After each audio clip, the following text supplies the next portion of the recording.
The Worst Witch, Chapter 3. Do you remember I told you about a certain young witch named Ethel, who had succeeded in teaching her kitten from the very first try? Ethel was one of those lucky people for whom everything goes right.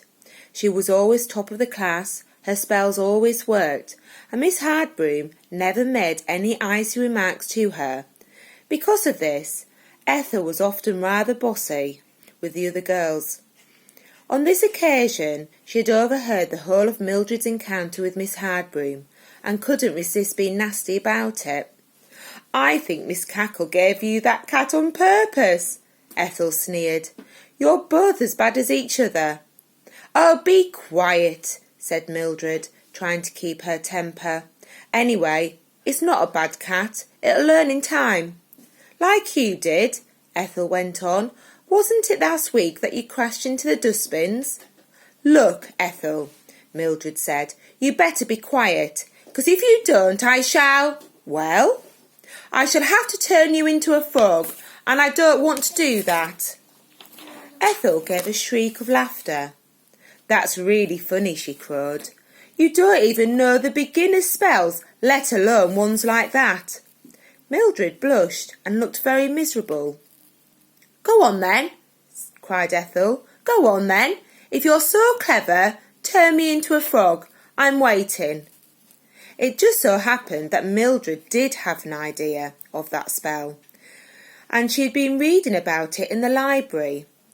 By now everyone had crowded round, waiting to see what would happen, and Ethel was still jeering.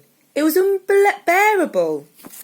Mildred muttered the spell under her breath, and Ethel vanished.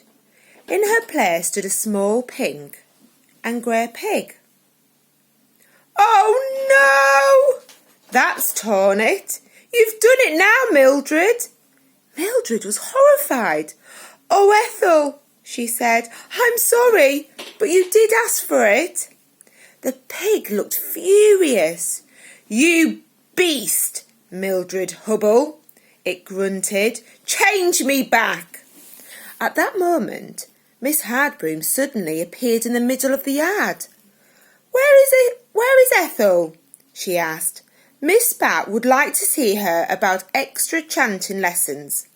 Her sharp gaze fell on the small pig, which was grunting softly at her feet. "What is this animal doing in the yard?" she asked coldly. Everyone looked at Mildred. "Let it in, Miss Hardbroom," Mildred said hesitantly. "Well, you can just let it out again, please," said Miss Hardbroom. "Oh, I can't do that," gasped the unhappy Mildred. Couldn't I keep it as a pet?" "I think you have quite enough trouble coping with yourself and that kitten without adding a pig to your worries," replied Miss Hardbroom, staring at the tabby kitten, which was peering round Mildred's ankles. "Let it out at once. Now, where is Ethel?" Mildred bent down. "Ethel, dear," she whispered coaxingly in the pig's ear, "will you go out when I tell you to? Please, Ethel, I'll let you in again straight away afterwards." Pleading with people like Ethel never works. It only makes them feel their power. "I won't go," bellowed the pig. "Miss Hardbroom, I am Ethel. Mildred Hubble turned me into a pig." Nothing ever surprised Miss Hardbroom. Even this startling piece of news only caused her to raise one slanting eyebrow. "Well, Mildred," she said, "I am glad to know that you have at least learned one thing since you came here. However, as you will have noticed in the Witch's Code, Rule number 7, Paragraph 2, it is not customary to practice such tricks on your fellows.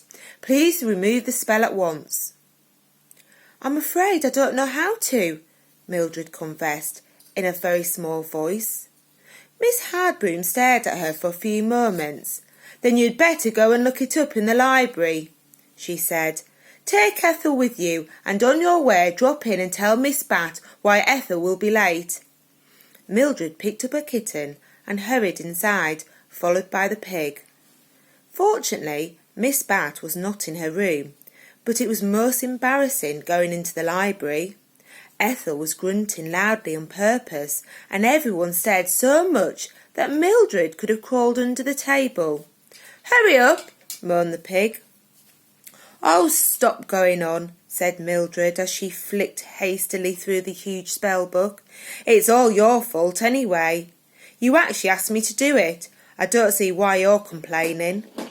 "I said a frog, not a pig," said Ethel. "You couldn't even do that right." Mildred ignored the grunting Ethel and kept looking in the book. It took her half an hour to find the right spell, and soon after that Ethel was her horrible self again. The people in the library were most surprised to see the pig suddenly change into a furious-looking Ethel. "Now, don't be angry, Ethel," Mildred said softly. "Remember, silence in the library at all times." And she rushed into the corridor. "Wasn't that awful, Cat?" she said to the kitten, which was curled up inside her cardigan. "I think I'd better put you in my room and then go and revise for the potion test. Don't tease the bats, will you?"